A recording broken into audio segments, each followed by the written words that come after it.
నేను doctor Paruchuri Subbarao, nature cure hospital, Begumpet, Hyderabad. ఈరోజు సమ్మర్‌లో ముఖ్యంగా తీసుకోవాల్సిన ఆకుకూరల్లో ఒకటైనటువంటి పాలకూర గురించి మనం మాట్లాడుకుందామండి. పాలకూర అనంగానే ప్రతి ఒక్కరు ఆహ్, ప్రతి ఇంట్లో పప్పులో గానీ, లేకపోతేనేమో విడిగా గానీ వాడటం అలవాటుగా ఉంటుంది. కాపోతే పాలకూర అంటే ఆకుకూరలు తినటం గూడా ఇష్టపడని వారు కూడా ఉంటారు. ముఖ్యంగా పాలకూర గురించి తెలిసిన వారు ఎవరు కూడా ఈ పాలకూరను వదులుకోలేరు.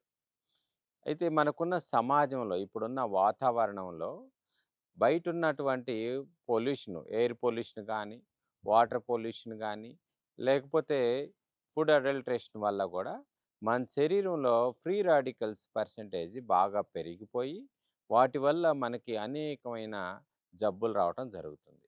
ఈ జబ్బులు అవయవాలన్నీ డ్యామేజ్ అవ్వటమే కాకుండా క్యాన్సర్ కారకాలు గూడా ఉత్పత్తి జరుగుతా ఉంటుంది.